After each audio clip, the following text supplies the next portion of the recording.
Hey gang, welcome to the channel.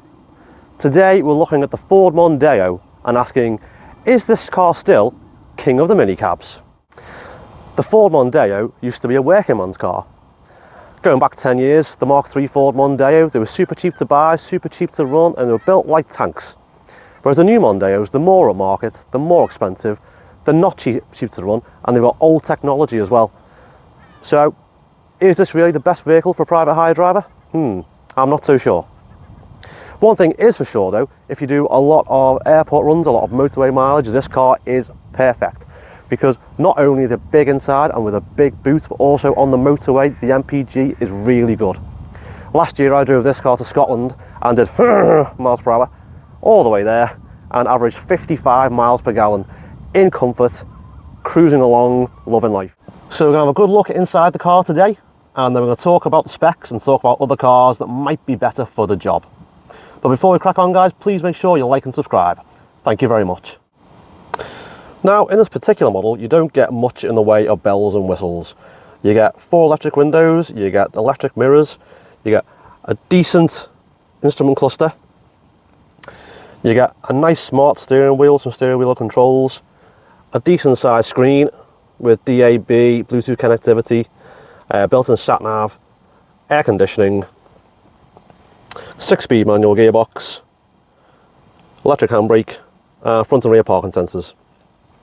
But it is nice and spacious in here, and it is well designed, if not slightly understated. And the seats are nice. So we're going to jump in the back now and see what that's like. Now in the back again, you get lots of space, but it's pretty basic.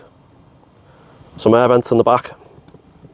Again, door cards are pretty understated but look nice.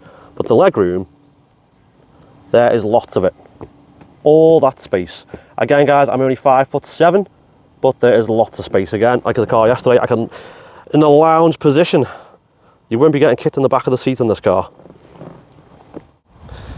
Now, the crown jewel of this car is the size of the boot. And it's the biggest boot I've ever seen. Please pardon the state of it. This is my daily car. I can literally fit pretty much anything in there. A massive wheelchair, 2 prams, loads of golf clubs, 2 weeks worth of shopping. Anything you need, you can fit in that boot. Now, one thing I'd like to say about this car is it really is a good looking motor. And Ford kind of took some inspiration from the Mustang for the front end, which is why you've got such a long bonnet, which I just don't think you need that long a bonnet to fit the teeny tiny turbo diesel engine that's powering this car. Because this car only has a 1.5 litre turbo diesel engine, creating a whopping 125 brake horsepower. Which means, yes, you guessed it, this car is super slow. This car will do 0 to 60 miles an hour, eventually. It really is super slow. You're never going to win any traffic light Grand Prix in this car, I assure you. I've tried it, doesn't work. On the motorway, on the other hand, it holds motorway speeds all day long, really happy, no problems, and you're in comfort as well. So again, if you do a lot of motorway mileage, if you do a lot of airport work, this car is definitely still a very viable option. So the good things I noticed about the Ford Mondeo since I've had this for the past 18 months. Firstly, loads of space inside, loads of space in the boot, as we've already mentioned, and that's great because you don't get kicked in the back of the seat by passengers, and you can fit anything in the boot at all that comes your way. You never go, oh no, boot's too small for that, which is just priceless.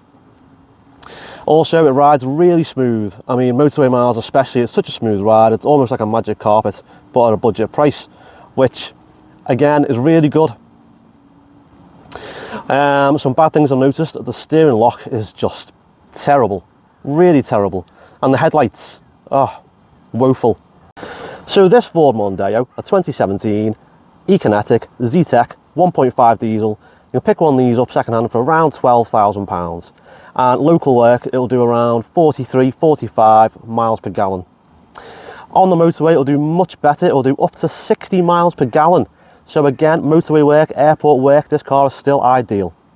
But for the local private hire driver or minicab driver, I think there are much better options, such as the Hyundai Ioniq, which you can pick up for around £14,000, maybe £15,000 the same model year.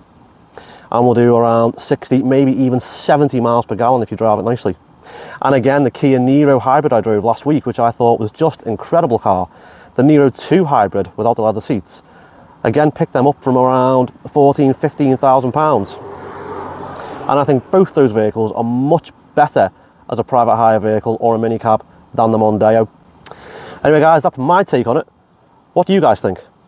Let me know. Cheers for watching. Take care.